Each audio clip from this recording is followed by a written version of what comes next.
This is Good Morning Uganda.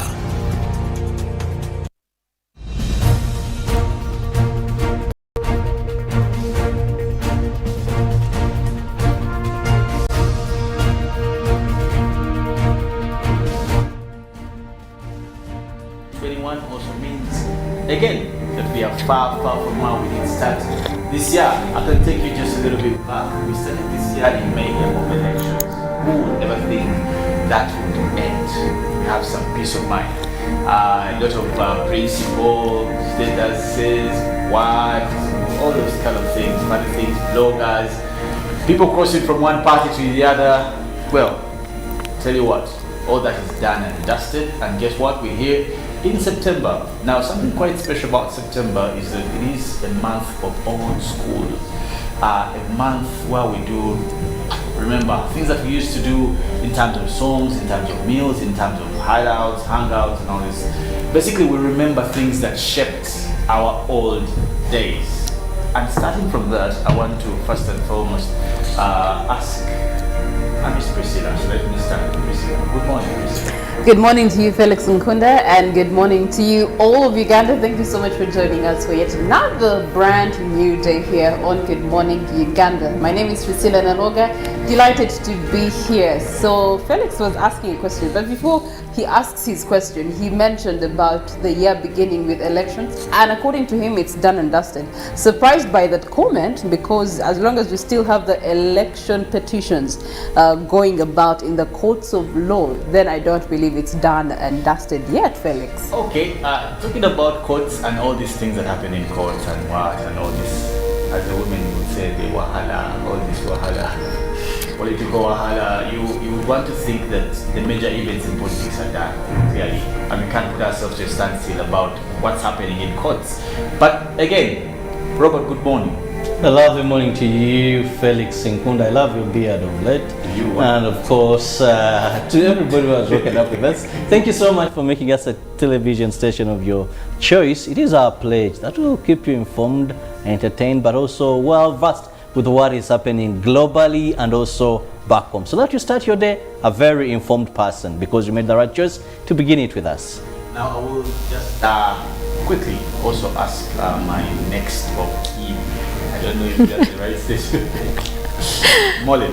Yes. Good morning. Good morning to you. How are you? I'm fine, and I want to add to what Kirabo has said. I also love the beard, I think. Yeah, but it is a lovely morning, and good morning to you, our Good Morning Uganda family. And it is we thank you very much for choosing to start your day with us. Yes, it's a very good thing. It is a very good thing, and of course I will start with you again, Molly. Now, there's been second day of September. It is classical September, old school September. What is that? And I'll stick it with music. High school, primary, that song that rocked you, that probably you received a note from, I don't know who. No, like that dedication. Yeah. This one that rocked you. I do remember a song, Call Me Maybe, Hey, I just met you, and this is crazy, but here's my number. I think we had phones, so it was a good song for someone to get your number. They just dedicate that to you, and before you know it, they're like, call me maybe. So it just, yeah, I remember that song. I still dance to that song. Where were you again? You don't want to know. No. As in St. Mary's. St. Mary's, Namadiga. Oh, yeah. Yeah. Robert, any particular, you have in thought of a song that did shape your all day school? Well, I just have a song. I don't even remember the title, but it's a song but that you can sing it just like I was. Well, friends are friends forever, something like that. But it's sad to let you go. It's just I don't even remember who You sang the might want to song. Shazam him singing Yeah. the song. But this was a song. Get to the It's usually more in terms of Livers Party, when that was the most memorable time. Yes, yeah. I think Priscilla can recall something like friends are friends forever, but it's sad to let you go, but in the Father's hands we will always be. I'm just trying to get Shazam will help us. Yeah, so Yeah. Shazam Shazam will be surprised. we were together for a long time. with some of my good friends, and now it's a leavers party. Significant. Then you're going away, and we had this girl. She mastered the way she was singing it for the rest of the group.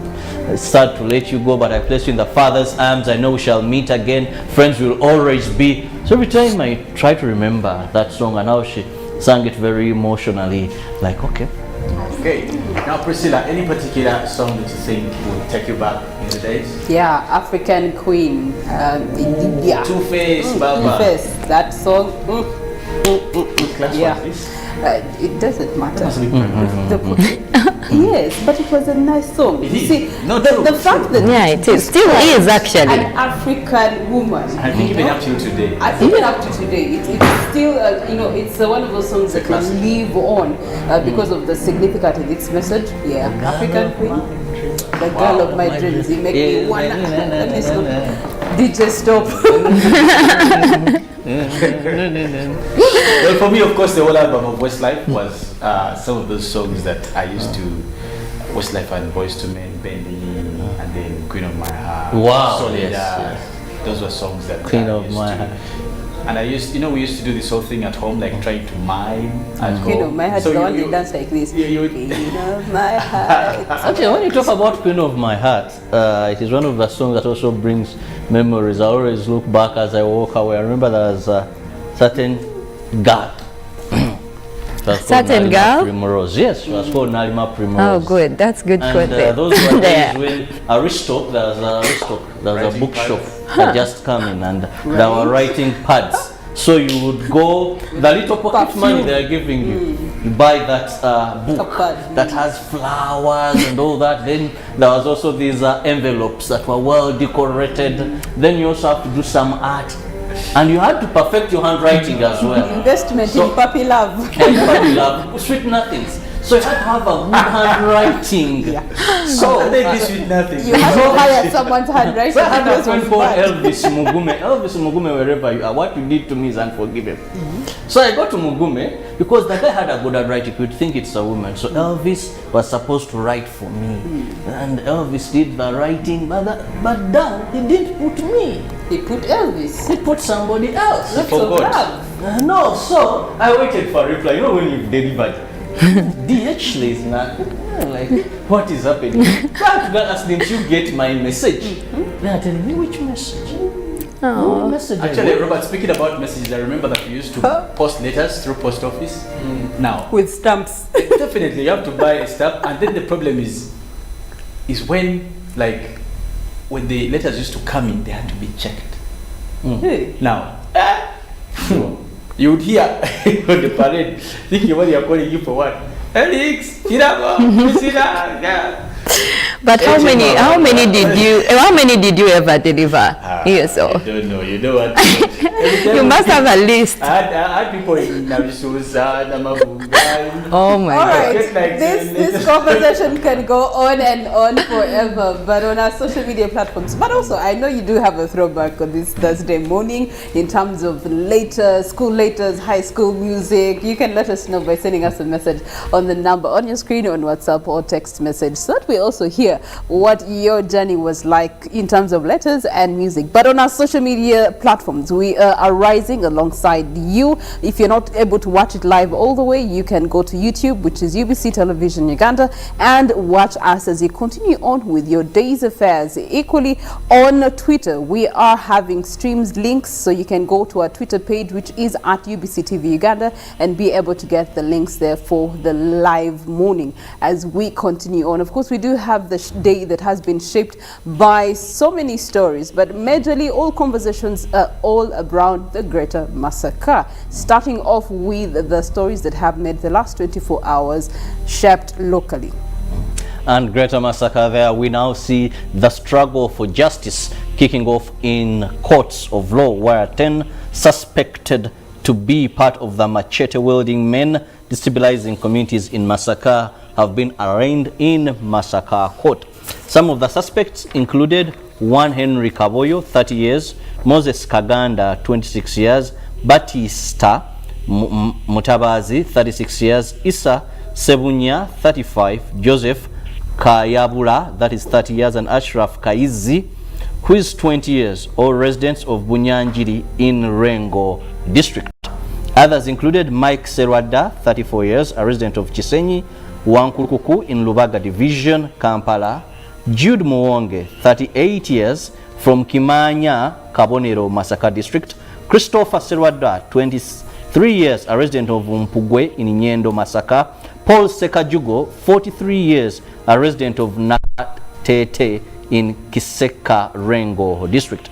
The suspects arrived in court at 1 p.m. and were charged of murder, which was read to them.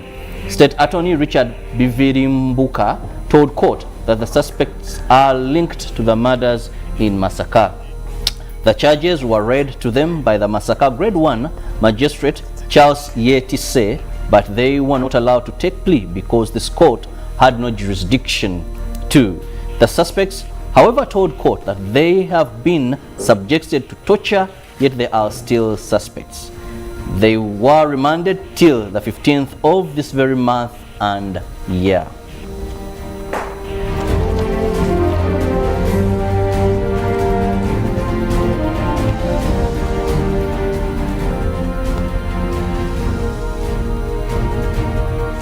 Relatedly, still in court, Ruwero Chief Magistrate Court has remanded Princess Nyonyintono Bwamirembe Hilda to Chigo Prison until the 13th of October this year, with intent, together with others at large, of defrauding Kigaba Bukenya Erismas of his land in Kaswa Bulemezi Ruwero district. It is alleged that Nyonyintono ordered the arrest of workers on the land and falsely represented herself as a worker of State House. Appearing before Ruwero Court's Chief Magistrate Samuel Munobe, she failed to prove substantial sureties, prompting the Chief Magistrate to remand her at Chigo Prison till the 13th of October. On to the security situation, Member of Defense and Internal Affairs Committee of Parliament have called on government to do more in addressing security challenges in the country. This was during an interface with officials from Ministry of Defense and Veteran Affairs led by its Minister Vincent Sempija. Among issues discussed were security challenges in Masaka and Karamoja.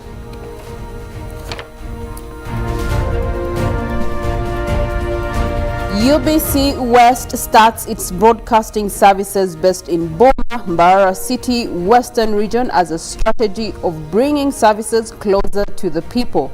This was disclosed by the station manager, UBC West, Barutusia Agre, in an interview at a new UBC West office in Boma, Mbarara.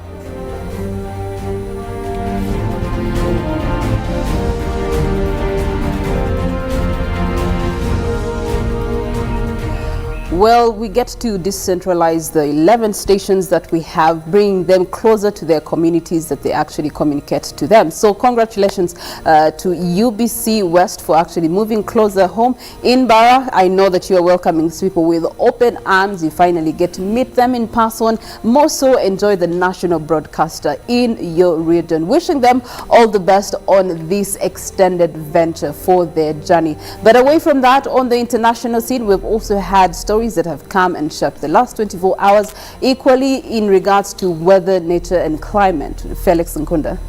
Well, of course, we will be looking at the UN coming out to warn Afghanistan of the food crisis ahead of their seizure of the state. The United Nations has warned that Afghanistan could face a food crisis within a month, leaving 1 out of 3 people hungry as the country's Taliban rulers try to form a new government to run the country. The situation in Afghanistan, from the humanitarian perspective, continues to be extremely tense. Ramiz Aklobov, UN humanitarian coordinator in Afghanistan, said on Wednesday, adding that more than half of the children in the country are already struggling with meals. Now, in recent days, food prices in Afghanistan have increased by 50%, while petrol has increased by 75%. With most of the international aid shutting down, this points out that government may fail quite soon.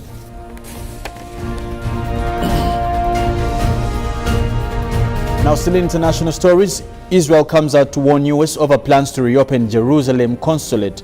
Israel has said that the United States plan to reopen its consulate in Jerusalem is a bad idea and could destabilize Prime Minister Naftali Bennett's government. Now, the previous administration of US President Donald Trump had singled support Israel's claim on Jerusalem as it is capital by moving the US embassy there from Tel Aviv.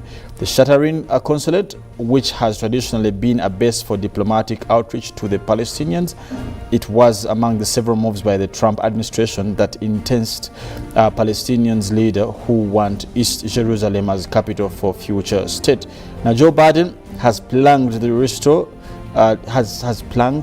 the U.S. ties with the Palestinians and back a two-state solution henceforth. We're still looking at the same stories. We'll cross back to Africa while we'll be looking at a gunman seized over 70 high school students in northwest Nigeria. Nigeria police says gunmen have abducted at least more than 70 students in the country's northwest in the latest series of school attacks targeting pupils. Now, that is Zamfara State Police spokesperson Mohamud Shehu said that a large group of attackers stormed the government day secondary school in remote village, that is Kaya, Wednesday, seizing at least 73 students. Now, the abduction followed the invasion of the school by a large number of armed bandits. Seshu said police rescue team were working with the military to try and release these students. Well, of course, again, we will add on another story by Mullen in relation to nature. Well,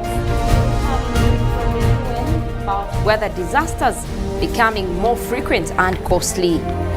Now, the number of weather disasters such as floods and heat waves driven by climate change has increased fivefold during the past 50 years, killing more than 2 million people and costing $3.64 trillion in total losses, and the UN agency says. Now, the World Meteorological Organization said that its atlas released on Wednesday is the most comprehensive review of mortality and economic losses from weather, water and climate extremes ever produced. It surveyed some 11,000 disasters occurring between 1970 to 2019, including major catastrophes such as Ethiopia's 1983 drought, which was the single most fatal event with 300,000 deaths, and Hurricane Katrina in 2005 that was the most costly with losses of $163.6 billion US. Now, the report comes during a disaster-filled season globally, including deadly floods in Germany, a heat wave in the Mediterranean, and with the US's simultaneously struck by powerful Hurricane Ida and an onslaught of drought-worsened wildfires.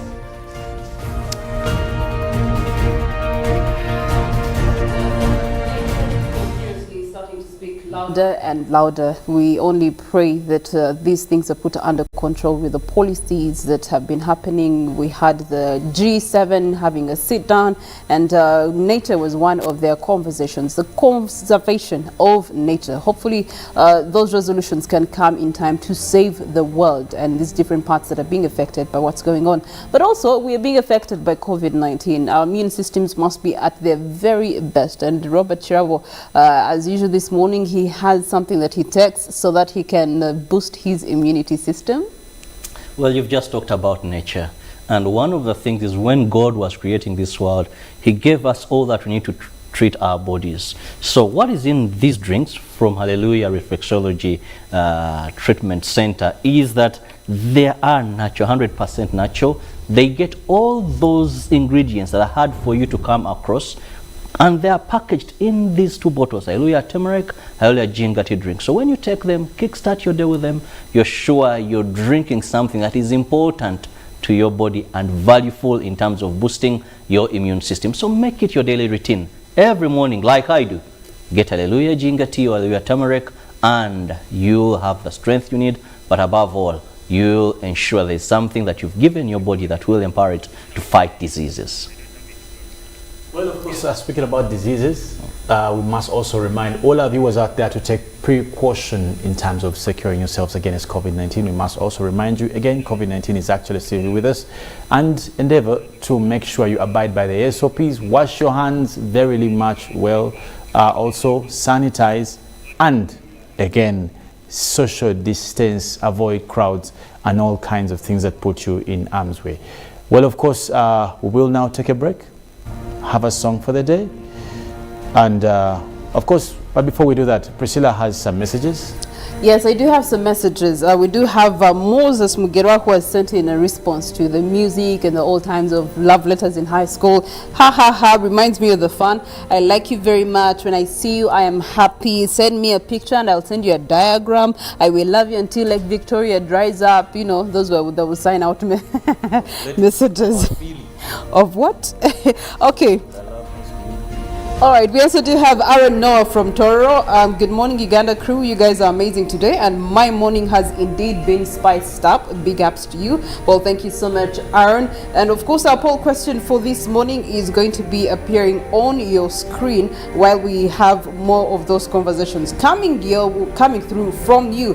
We also do have an SMS that is coming in from Toro, and that is Odawa David. Thank you so much for watching Good Morning Uganda. You have a song request there. I think that's something we'll push to tomorrow, so a special Friday as it comes your way. We will be looking at our poll question in the next hour, but we're going to be talking about the business sector and how they are actually, striking because of a 35% increment on tax for textiles and clothing. Robert Kirabo, what do we have in agenda? We're going to be discussing community policing as one of the methods or means of fighting crime within our areas. Okay, all right. Molen, what do we expect this morning?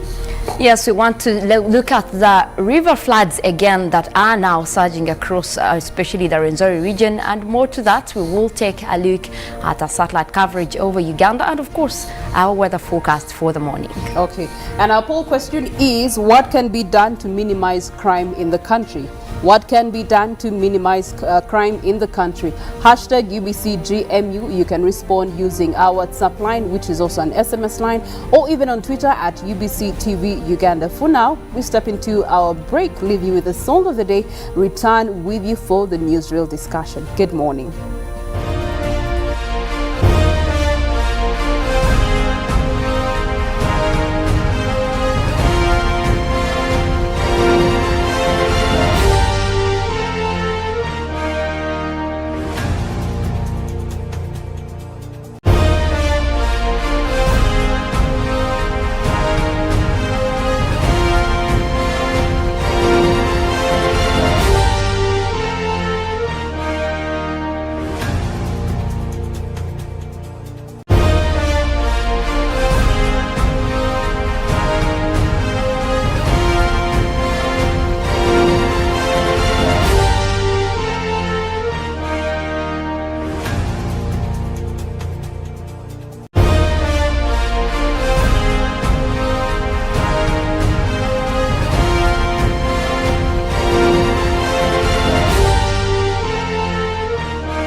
shopping, yeah.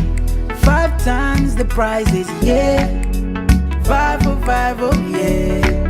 It's 5 for 5. 5 for 5. Win 100,000 Uganda shillings weekly in the 5 for 5 jackpot. Simply download the Center mobile app. Click Center on the go to open your account online. Transact 5 times or more using Center mobile, Center Visa, and Center agent to stand a chance to win. The more you transact, the higher your chances of winning. So, participate in the 5 for 5 jackpot and win millions in daily and weekly prizes. The 5 for 5 jackpot is brought to you by Centenary Bank.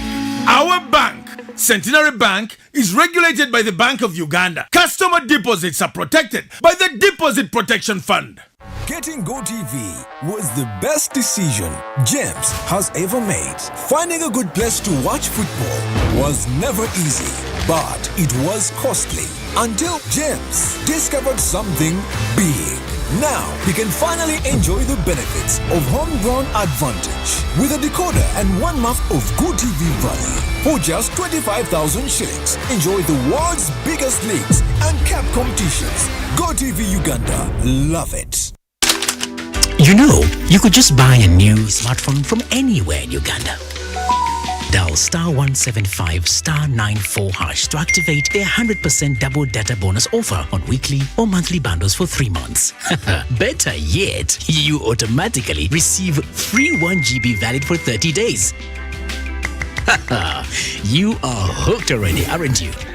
Enjoy 100% double data bonus from Airtel. Buy a smartphone from anywhere in Uganda and insert an Airtel SIM card. Dial *175*94# to activate a 100% data bonus offer on weekly or monthly bundles, valid for 3 months. Dial *175# and select your preferred bundle to activate a 100% data bonus offer on weekly or monthly bundles, valid for 3 months. Airtel, the smartphone network. Live from UBC Studios in Kampala. This is Good Morning Uganda.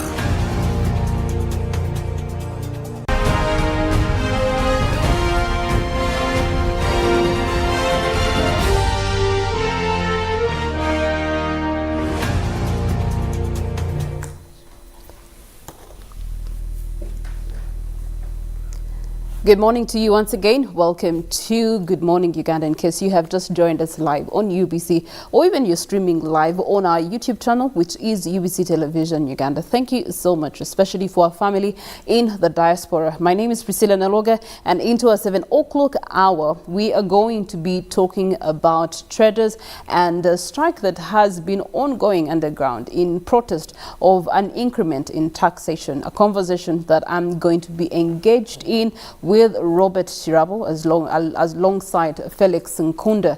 Now, we had last week Minister of Finance coming out and stating that a 35% increment of tax will be added to import goods in the textile industry. And we all know very much well that the textile industry is one of those that is a backbone of trade here in Uganda, more so within the capital of Uganda. Now, this did not go well with the traders because, again, they are from a 42-day lockdown and they are just resuming business. And no sooner was the lockdown done and dusted, then came the issue of the workplaces, the arcades, the malls in which they work in, being under lockdown until they have to meet the standards set by KCCA to be able to have those places reopened for business, meaning that still they've had challenges reopening for business and settling into the economy cycle yet again. And now a 35% increment on tax for textiles imported. It's something that is really unfair and has been ongoing, and the traders couldn't take it anymore. They decided to put up a strike. Yesterday, they had a meeting with the Ministry of Finance, and they failed to come to a resolution, a communal resolution, and so they intend to continue with their strike, close their shops, and put their tools of trade down. Let's talk about the effects of this taxation policy on the economy of Uganda amidst COVID-19, a pandemic that has challenged so many sectors, the business sector being among one of them. Felix. Yeah, well, of course, Priscilla, speaking about taxation and you would want to appreciate the fact that for every form of civility, it is the backbone of its development. In fact, it is a starting dot of any sort of association, because it is like the evidence that a country is growing. That's why if you've heard the president keenly, he prides in it, that when we came in, we were collecting this much, now we are collecting, because that is the evidence. Yes, exactly. And because that's the evidence that there's growth. Because if you want to give it in abstract simplicity, you would want to call that taxation is basically payments of a revenue. You pay from what you, like, it is the deductible from what you have earned. So the higher the tax base, the higher means the higher also people are actually earning. Should be a reflection. They should work that way. And it has been a given practice for us as a country we have had unstable tax policies for quite a time. That's why you're seeing URA is coming up with very sophisticated things, digital taxing, all these things, because we have not been doing well in terms of taxation. We have missed a lot of money. There are a lot of loopholes in terms of taxation. But as we were talking, I think sometime this week, the opportunities and the things that the pandemic has brought in the limelight are one of those. The absence of dependency has had to trigger the institutions like URA or any other tax institutions to think within the box now of Uganda. Because clearly, and the background is simple, Uganda used to get donations of so much monies in different sectors, clearly, which are no longer coming, because the people who used to be the donators or the funders also today are also struggling. And I can give you various. For example, you go in the health sector. How much funding did you used to get from USA, Germany, Canada, today that are not actually coming? Look at how many NGOs have closed who used to support some of the institutions. Now, it means that it is incumbent on the country to find sources of financing. And this is why and these taxes, by the way, are just starting. More are going to come. I can tell you, if you can compare the 3 years ago, let's say 5 years ago, look at the budget. And the things that were taxed, it's today that you're seeing now this increment in textile. You've seen in terms of internet, you've seen in terms of drinks. Have you seen the prices of fuel lately?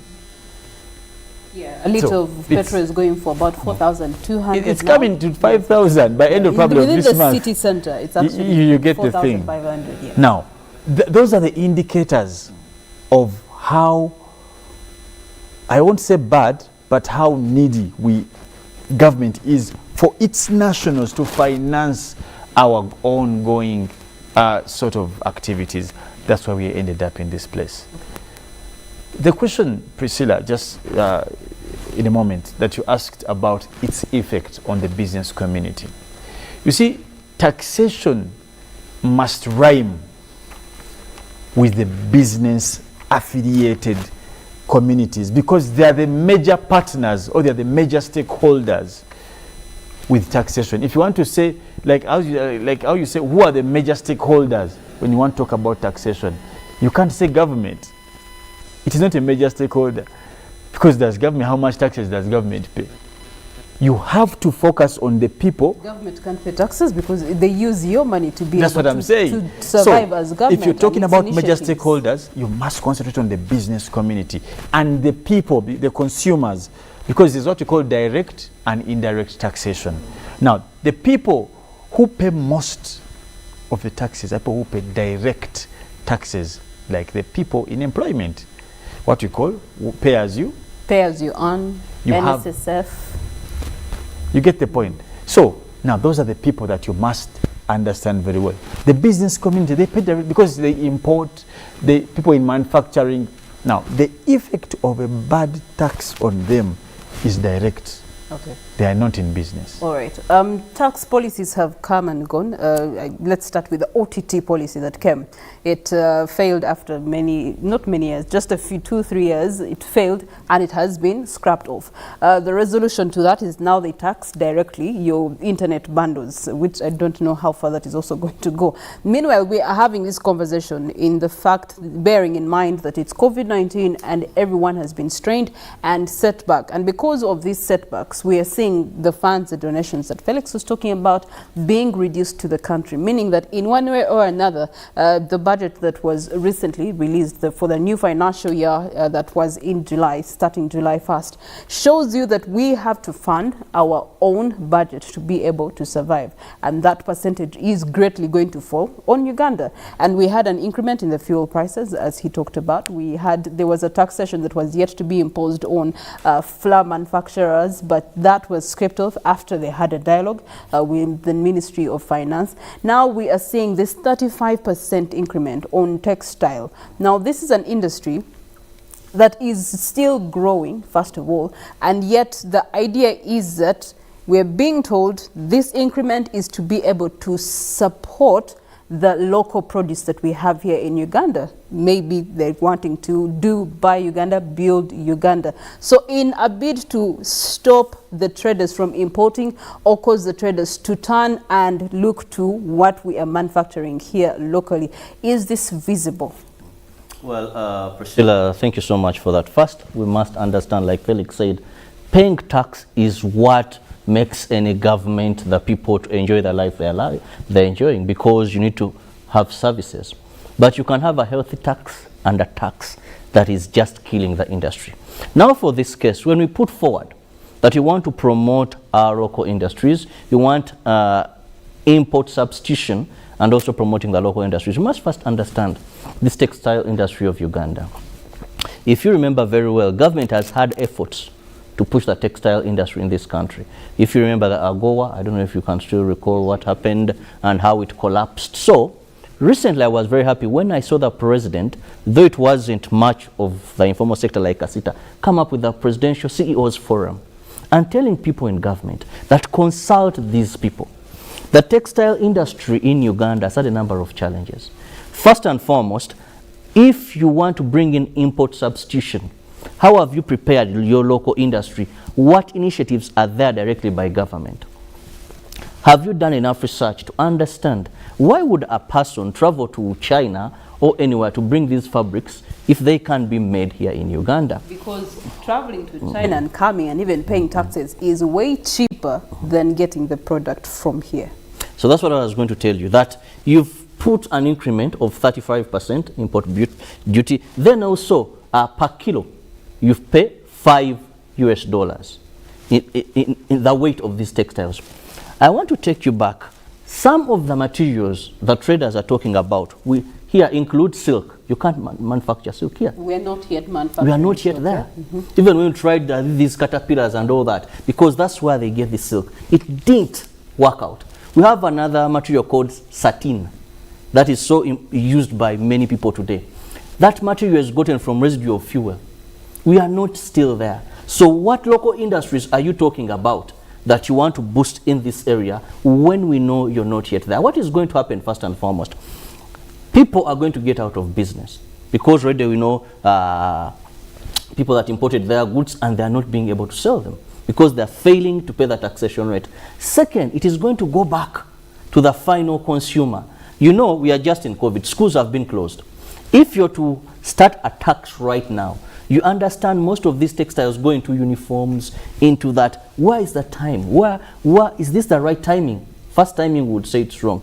But then second, you've not prepared yourself enough that this is what we are bringing. I want to tell you, take cotton from our own industry. Let me quote maybe Nightingale. A meter is more expensive than what has been brought in. So I think government has not done enough preparation.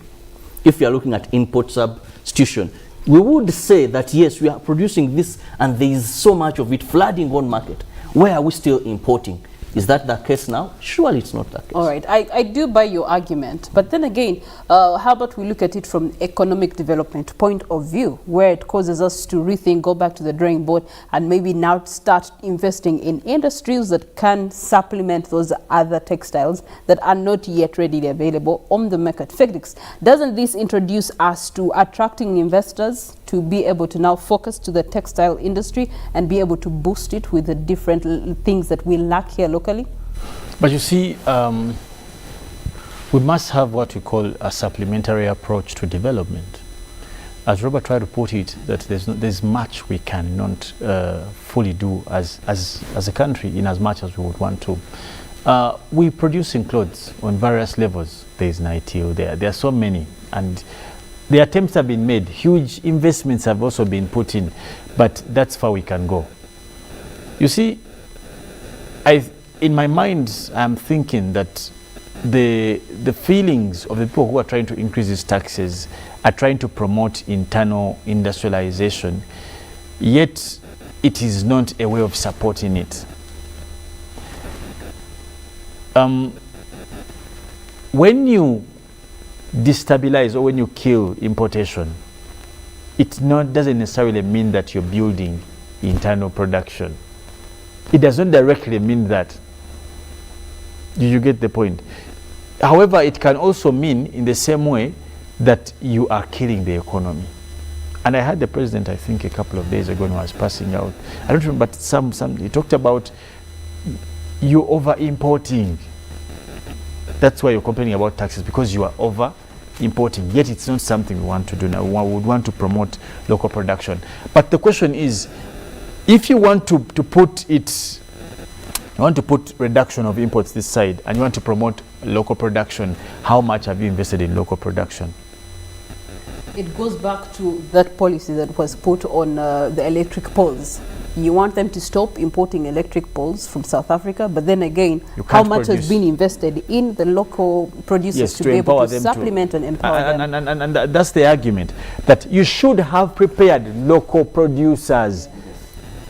You see, economies are not run by fiction. They are simply run by the aspects of demand. And when you go into demand, you want to discuss prestige, you want to discuss style, you want to discuss fashion. There's liberty of purchasing power. You are not going to say that people should dress shoes made in Uganda because they are Ugandans.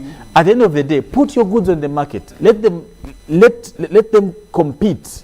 Actually, the bigger aspect should be for us to start investing in what we can actually export.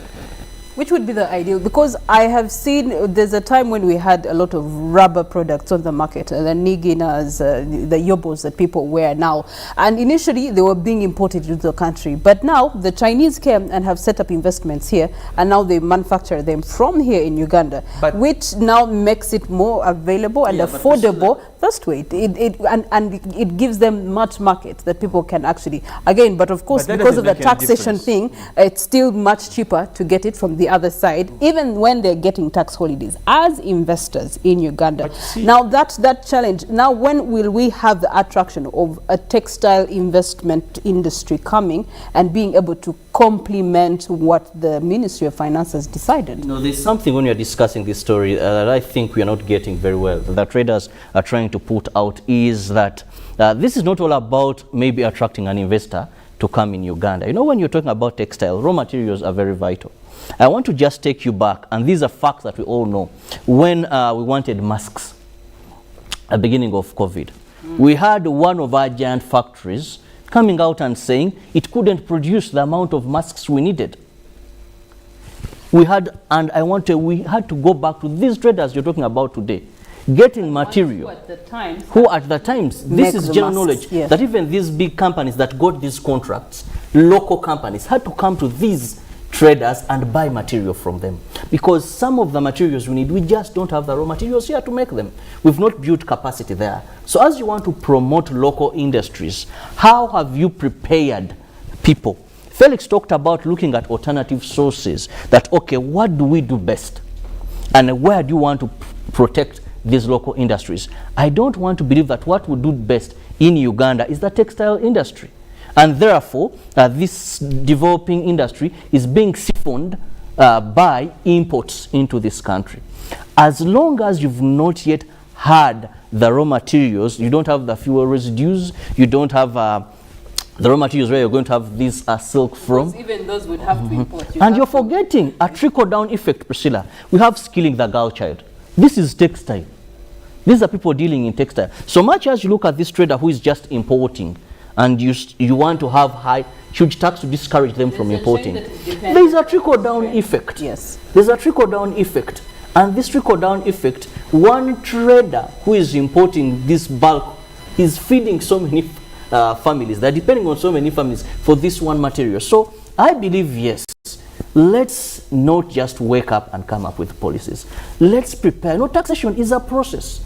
You look at what you have more in surplus, and then you say, okay, here people are making more profits. How do we tax this sector to boost the other sector? But you don't look at us shriving a sector that is really burdened enough, and then you come up and tax this. That's why I told you I was very happy when I saw the president. Just add something to what Robert has said. And you see, taxation is good for developing countries and probably also third world countries. It's one of their basic hold-ons. But for countries, again, that are third world, in terms of development, if you want to develop a sector, you may want to look at other, what we call circumstantial aspects of raising money.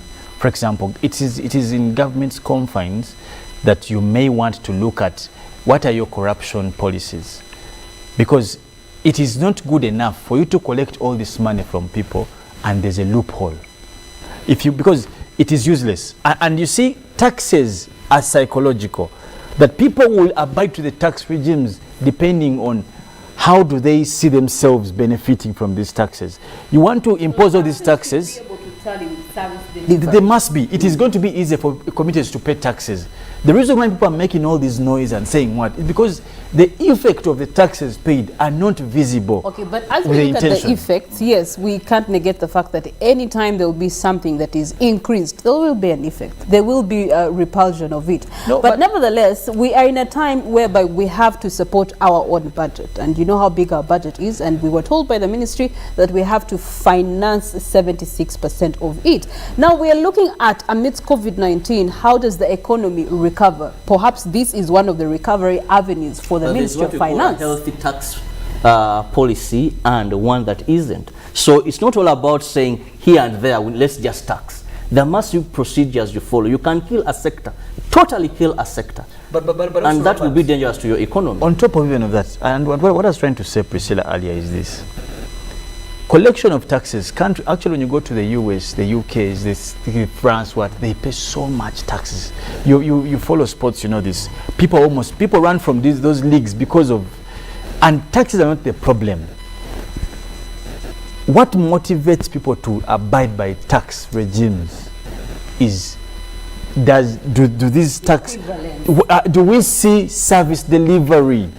If you're going to tell someone, a trader, to pay these huge amounts of taxes and they have no roads, they have to pay again for their kids to go to abroad for medication or wives or whatever, it makes no sense that as you collect this money, think about the effects you're going to cause, because people get motivated by that. People will pay taxes happily even if you increase, as long as they're getting the services. But the same is not what's happening in this country. We saw, let's take the case study of OTT. When it was introduced, towards that, at some point it has been scraped off simply because of maybe minimal research in really understanding how it would be implemented, how it would be collected by the tax collector, more so how people would actually be paying it. And so many loopholes came through, which really showed that there was laxity in terms of research before implementation, in terms of evaluation before implementation. Are we not seeing the same happening with this 35% increment?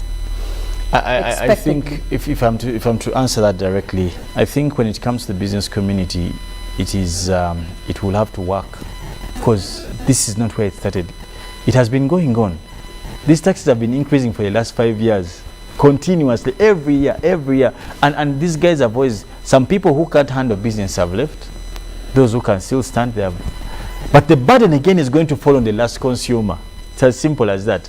That clothes used to buy at 10,000, you will buy at 30,000. So you're trying to say that Ruben Pima Chibirango's Thursday change is going to become more expensive? Definitely, because definitely. Okay. And then you can talk about value addition and all these kind of things. So for me, I think importantly, you talked about the OTT, and let me make my last comment springing from that statement. When they brought OTT, you would want to ask yourself, and we are here on TV, remember, Robert, we are questioning what is the motive. When you want to grow a sector, you support it depending on how you tax it. ICT is one of the big things today in the world. Now, once you put a tax onto it, are you supporting it or you're killing it? You go to the business community. Do you want to encourage people to enter in that or not? So it simply shows you how the government intends to promote particular sectors over the others. For me, that's how I see it. Well, for me, Priscilla, I would say this may promote monopoly and put many people out of business, but also the dangerous thing in this is going to be that it may widen gaps of corruption in this country in terms of taxation and people not paying their taxes as they should be. Traders are learning how to work around the clock. There are many taxes that they are invading. At the end of the day, you do not get what you had planned to get. But it's very important that you always consult with those in this business, get down to understand. I saw some traders in Chiembe not being part of this. They said, even when we do finally what government wants, is what is going to happen. And I don't think this is healthy. There should always be room for dialogue, understanding, and ensuring we do not kill a sector, but rather support it to grow with time. Right now, I highly doubt we have the capacity, our local industries have the capacity to satisfy the demand that can counter imports in this country. All right, Michaels, thank you so much for joining us for Good Morning Uganda. And as we wrap up this conversation, the truth of the matter is that we are in different times and we cannot treat them as the times before COVID-19. And so for every decision from government trickling down to its ministries to service delivery and also supplement as well as help the economy recover, it must be put in consideration of the fact that both ends are struggling to pull the rope to actually have it thriving economically, socially, for the well-being of each and every one of Ugandans today in such a time as this. But nevertheless, we are with the business community and we trust that better resolutions will come out of that strike as it continues into, that would be like day 3, day 4. And I hope that the Ministry of Finance can be able to have a reconsideration and maybe reduce the tax. We don't stop it from taxation, but just reconsider and reduce that tax. Just the way the fuel price initial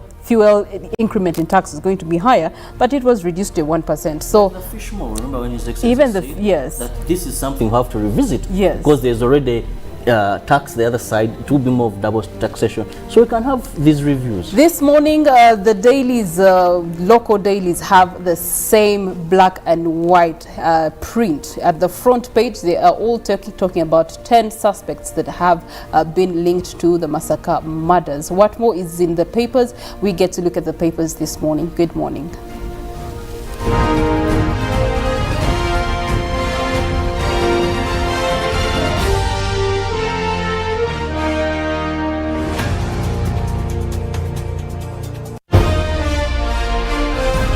Live from UBC Studios in Kampala.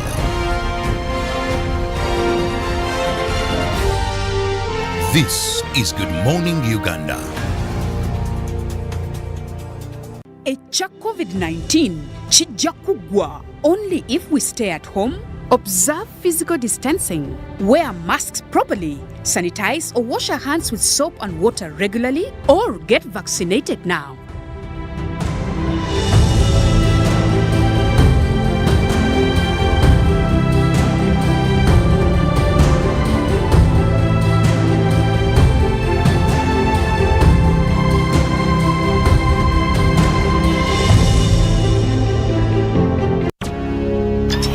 buli munya-Uganda nayetenga amakuru marungi. UBC West erina amakuru marungi kandi agali kwesigwa. Leero za programu zaayo ziri omu Lunyakitara hamwe n'Olufumbira. UBC West eine tekinologiya ey'omurembe eri kugibasisa kuhika omu bicweka byona omu ihanga nangu n'aheeru y'eihanga. Tukwatire aha frequencies Kisoro 97.7 Fama, Kabale 93.7 Fama, Hoima 99.1 Fama, Kampala 105.7 Fama, Mbarara 97.4 Fama, Futpoto 98.8 Fama, Masindi 5 Fama. Kurikiriza UBC West ohurire embaganiza. UBC West empika huna.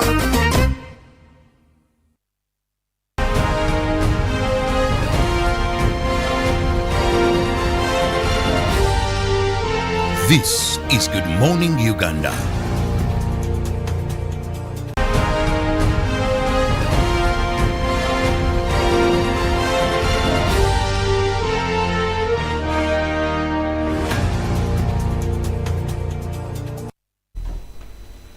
We bring the world to you wherever you are, informing you of what you need to know. So there's no better place to start your day than with us here on UBC TV. Every weekday from 6:30 we are here till the hour of 9 when we crown it all with the world of sports. So make it a date, be an informed person, be a knowledgeable person, because you made the right choice to start your day with us. Once again, I'm Kirabo Nyonyintono with Felix Nkunda, and it's time we serve you a wonderful breakfast that contains what is happening in the print media.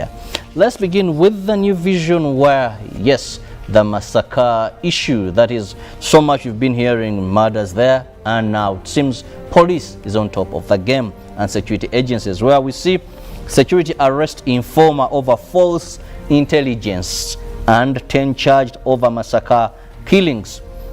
This was also in our bulletin, very clearly showing who are charged, and that is when justice starts now prevailing. There in courts of law. Blogger Lumbuye not under arrest, says Turkey. So much has been said about Lumbuye. The New Vision gives you more of that. And we look at Makerere stuck with 100,000 certificates. Still looking at the New Vision, polls a solution to South Sudan, says President Yoweri Kaguta Museveni. Yes, he was called upon to prevail, that is by the leadership of South Sudan, most on implementation of Chapter 2 of their peace agreement that calls for for having all their forces there unified, which they say many groups have not respected, and this is disaster in a direction. Schools must reorganize, that is government. There are many issues that need to be considered to avail, that is the resurgency of COVID-19 cases in schools. And businessman ordered to pay 7 billion. That is the anti-corruption court in Kololo has ordered a South Sudanese businessman to refund 7 billion that he obtained by false pretense from an Ethiopian. Still in the education, the New Vision to you English, entrepreneurship, ICT, and senior to physics and mathematics, plus over 250 teachers for you. Yes, Felix. Now, of course, in the Daily Monitor, 10 charged over massacre killings, and of course, to give you a recount of these people, their names, and probably how they were netted. Now, IGAD seeks Museveni's help on South Sudan, warns parents against using COVID-X for children. NSSF gets new board as NEMA names new boss. Of course, Oki's 1970 Jeep attracts a number of admirers, and police intercepts 600 million. EC boss. Now, President Museveni, the president, has blamed the wave of killings in massacre on politicians misleading young people into crime. Of course, Foreign Affairs Minister told MPs that despite efforts by government to look at to evacuate Ugandans trapped in Afghanistan, a section of them are not willing to return. Now, from the archives, civilians stare at a National Resistance Army soldier in Kampala, that is in 1986. Today in history, Archbishop Sabit wins court case, and Japanese surrender bringing World War II to an end. In the new vision, we look at the COVID-19 tracker as a country. New confirmed cases 160. We more look at positivity rate is shot up, that is at 4.4%. Death 11 persons succumbed to COVID-19, but total death in Uganda so far is at 3,023. Well, some of the symptoms you can know you have COVID. These include fever, cough, shortness of breath, sore throat, headaches. So in case you have these, please, the earlier the better, seek medical attention there or advice. Then facts or myth, can clean products kill the virus? The expert there gives you more regarding that. Today in history, it was on this date, the 2nd of September, but the year 2006, when Bukenya was appointed, that is Vice President. President Yoweri Museveni appointed Vice President at the time, Gilbert Bukenya, the National Coordinator for Bonabagagawale program, and was aimed at improving livelihood and household incomes. Still on the very date, but the year 1945, instruments of surrender was signed, that is between Japanese Foreign Minister and also the United States. But also, we look at the twins. This is a month of twins and the twins festival there, where one says we had identical twins and we used waistbands to tell or to differentiate them. Now in sports from the Daily Monitor, Uganda, Kenya renew rivalry, as we will see these guys going up at the game today. That is at 4 p.m. That is Qatar 2022 FIFA World Cup qualifiers. But also medal bracket in sight for silverback there. We see Uganda and will come up against Cape Verde. That is Kigali Arena at 7 p.m. today. So we'll be having much activity there in sports today. We hope that we all come out as victors. Now, Aliguma Foundation, in groundbreaking move, complete the Aliguma Foundation Sports and Empowerment Center in Masindi will have 2 soccer fields, a running track, tennis, basketball, netball, and volley court, among others there. And of course, we see Crane Start go for strong start, and Aroma time for flying finish, that is in 200 meters. In the new vision sport, we look at Afro, that is basket, that is going on in Rwanda, where today Cape Verde versus Uganda. All prayers for our team there, and it is lower than Cape. We're still referring to the FIFA Afro Basket, that tournament going on in Rwanda. Then Crane's first rival, that is Kenya, and of course that is still going to be today. We have 2 major sports as Uganda, where we're going to be participating, and of course we hope we get victory in all. Then full list of key transfers, that is also something that New Vision has brought you. But remember, when it comes to the world of sports, Ruben will be here to give you all the updates and those catchy stories in the world of sports. But of course, on top of that, we also want to take you through sneakily what's happening in the Daily Nation, and thereafter Priscilla will be giving us what's heading there in traffic updates. Well, anyway, we'll go into the traffic updates by Priscilla Nalwooga. She'll be letting us know how we'll be getting ourselves into the heart of this city.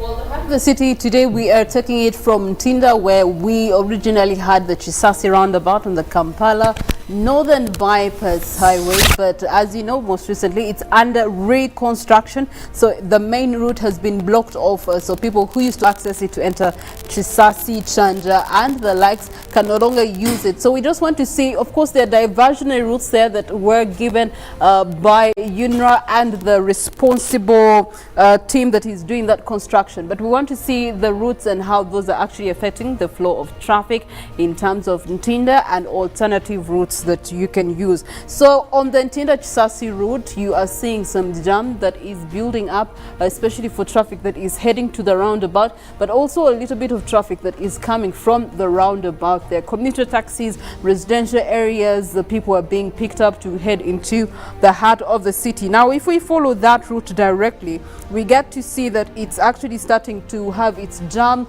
building up around the Chisasi taxi stage, and because they don't have an official taxi stage or center, they do park by the roadside, which also does affect the flow of jam. But then this brings us into the trading center in Ntinda. Surprisingly, getting onto the trading center in Ntinda, there's not much reflection of the jam there that would be building up expectedly. You also get to see that initially there was construction going on the Bukoto Ntinda Strait, but to the trading close, there's actually not much jam. The only orange zone that we are seeing is the traffic that is moving either from Ntinda Chisasi heading into Nakawa, or from the Chiwatule heading into Nakawa, or even from Bukoto Ntinda still heading into Nakawa. And also, this is majorly because there is a taxi stage here also that is causing the flow of traffic here, slowing it down. But ideally, that should be the only reason why you have the orange zone here. Otherwise, it should be clear all the way.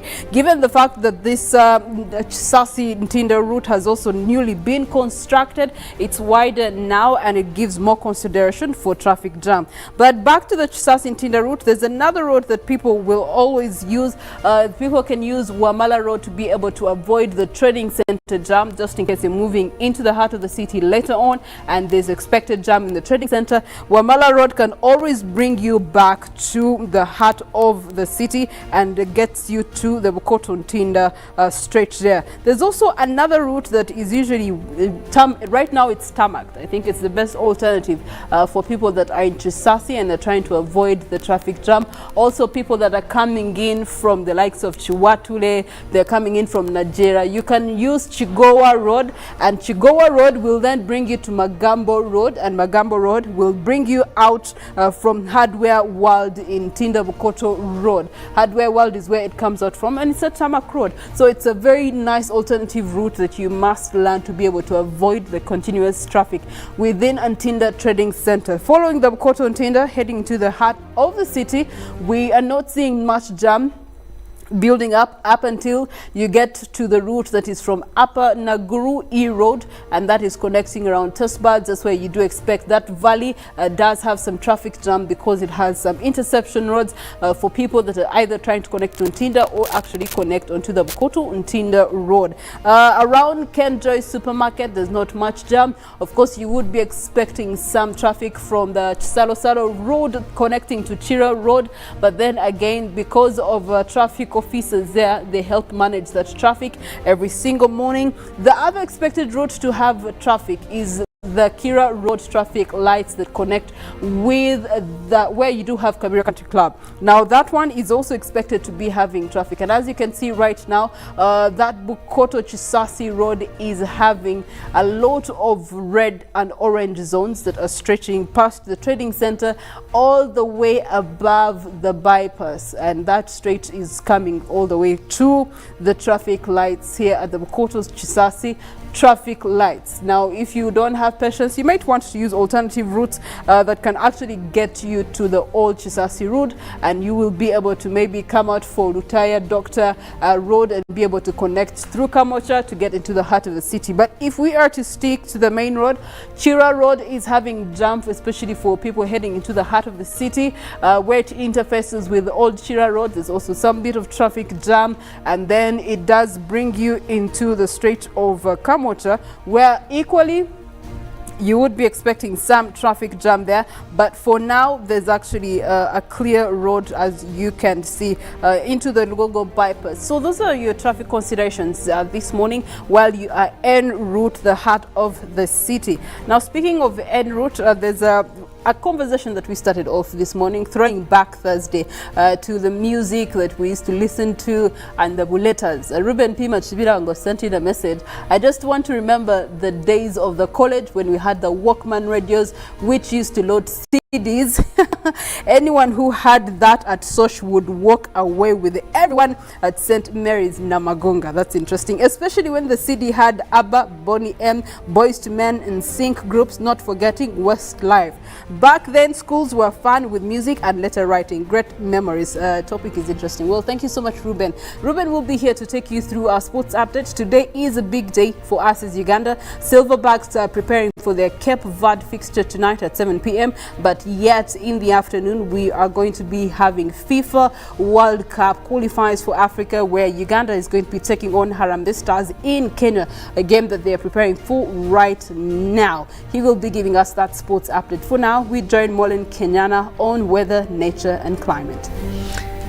Yes, thank you, Priscilla, and a very good morning to you all once again. Well, we want to start off with a story that is making headlines in breaking news from New York. Now, there has been a flash flood warning, the first ever state of emergency across New York this morning. Well, an hour ago, the state has declared an emergency due to the flash flooding expected in the area, and those are all effects of Hurricane Ida coming in through. And we also have a tornado watch also raging through New Jersey this morning, and all those are coming in due to flash flooding. Now, the emergency flood warning is stipulating for people to move to higher grounds, avoid subways. All subways in New York have been cut off, and like movement has been frozen across the city due to these dangerous conditions expected on the roads and also for the trains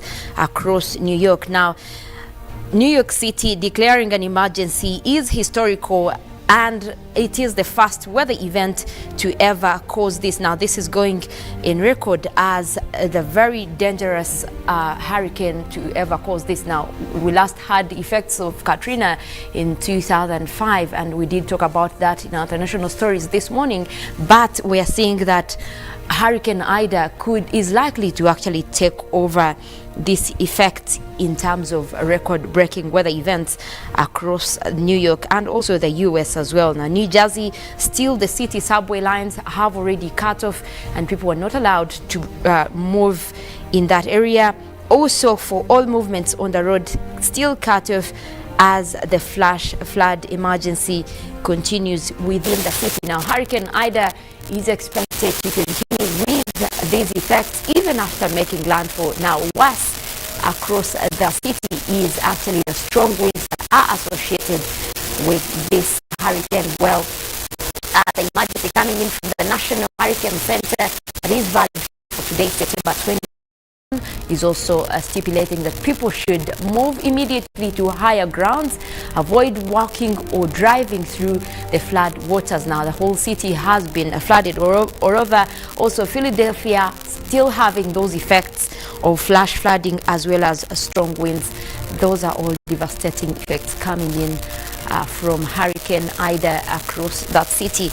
We're looking at the history of New York. We've had flooding in the city, we've had more hurricanes in the city, but I think this is the first time that we're seeing it to this magnitude, even causing a state of emergency for the city. Katrina did bring especially strong winds that destroyed a lot of property. Even this is bringing a destruction, but for it to be a threat and causing freezing in movement, this is yet to be looked at as one to be on record. And it also comes at a time when the World Meteorological Organization has given out an atlas compiling weather events, extreme weather events across the globe that have put the world to record in terms of what has been out of the ordinary. Now, New York still has been among the areas looked at in terms of looking at Hurricane Katrina, the effects there.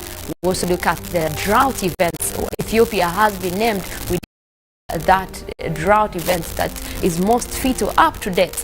Now, there is extreme weather events, and it is interesting that all these are linked to climate change. When we talk about the topic of climate change, we want to look at what is happening out of the ordinary.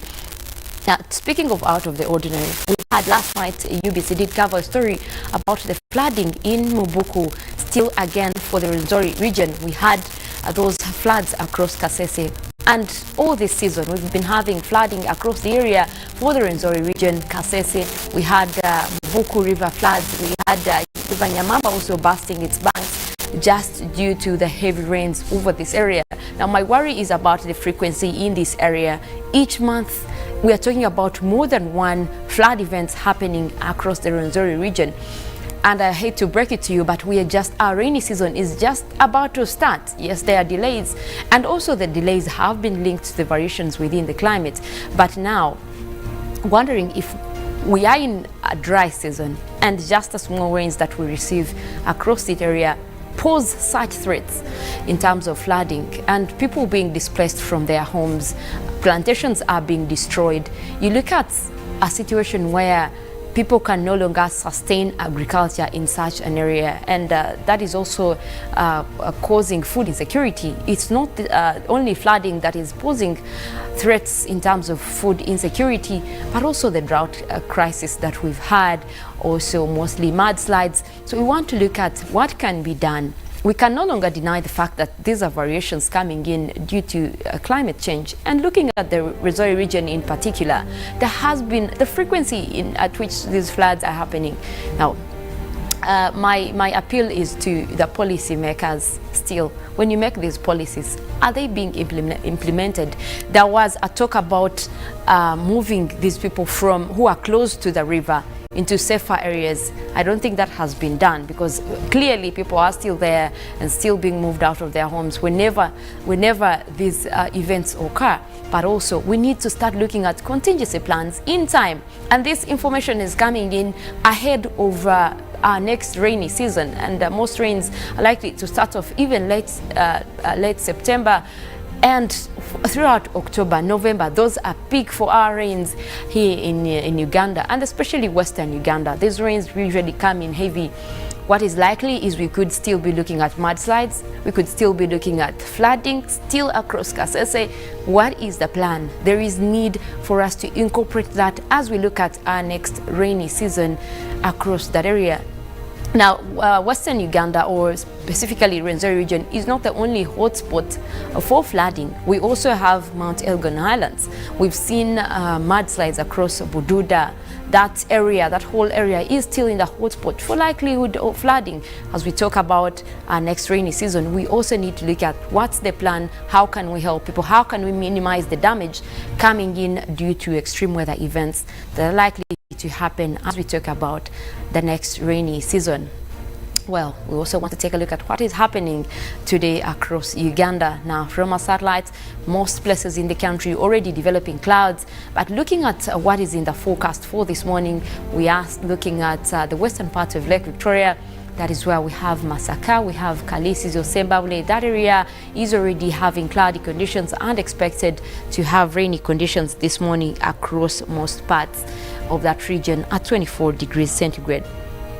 Or southwestern Uganda, we have Mbarara, we have Ibanda, Bushenyi and Rubirizi. We are forecasting isolated showers. Those are across at least 20% of that area.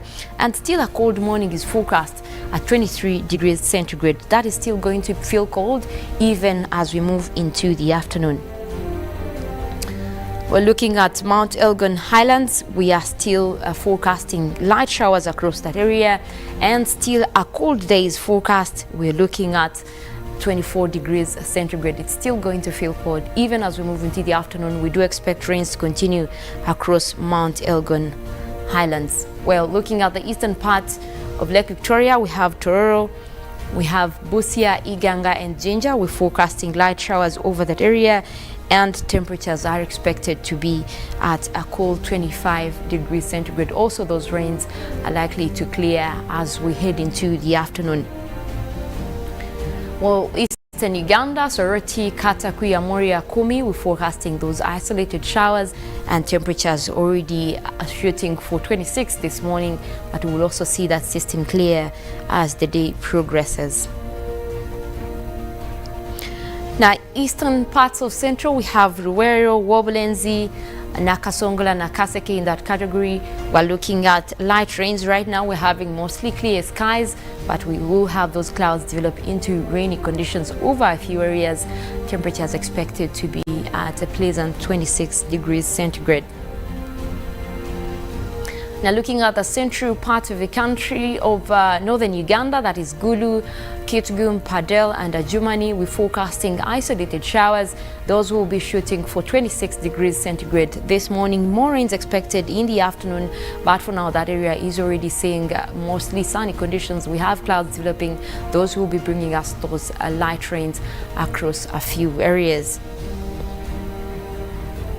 Now looking at the central part of Lake Victoria, already having mostly sunny skies, but we do have those clouds moving in, and those will develop into light rains. We did start off with some of those light rains today, especially across Wakiso, but we do expect more as the morning progresses across several places, and still expected at a cool 24 degrees centigrade. Actually, yesterday we did have mostly cold weather across much of Lake Victoria Basin. We did have that rainy system. But today we've seen at least a reducing trend where we're having just a mix of clouds and sunshine. We do have those rains in the forecast, but still we're looking at cold weather in terms of what we've been dealing with across much of August. So September is coming in with some cool weather, but still we do expect those rains to pick up across most parts of the country. So you might want to rethink your dress code when we're talking about cold weather. Well, we have Good Morning Uganda agenda coming up, and Robert will be here to take you through. Later we'll also have sports, but also do not forget that we have Good Morning Uganda Extra. Jagenda will be here to take you through more of the conversations. My name is Molin Kenyana. I want to wish you a wonderful morning.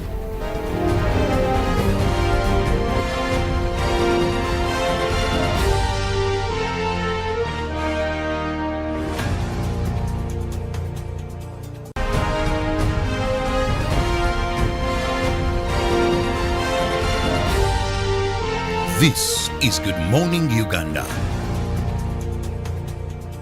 Ekya COVID-19 kijja kuggwa only if we stay at home, observe physical distancing, wear masks properly, sanitize or wash our hands with soap and water regularly, or get vaccinated now.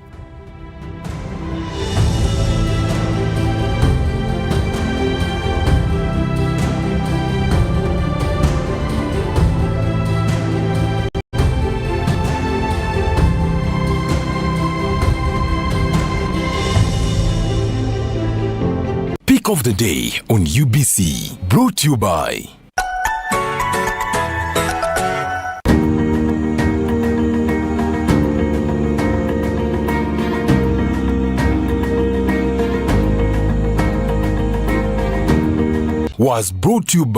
We've cut and reduced our MTN Momo withdrawal rates. Now you can withdraw mobile money at the lowest rates. You also get MTN Central Points when you deposit, send and withdraw MTN mobile money. Visit our Momo agents countrywide and withdraw mobile money at our reduced rates from 1st May 2021.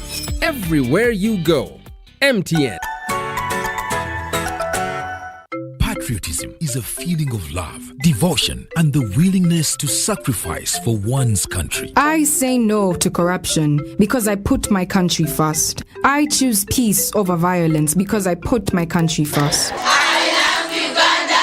I serve Uganda. I sacrifice for Uganda. I'm loyal to Uganda. I love myself. Be patriotic. Uganda first. This message is brought to you by the National Secretariat for Patriotism Co Uganda, Office of the President.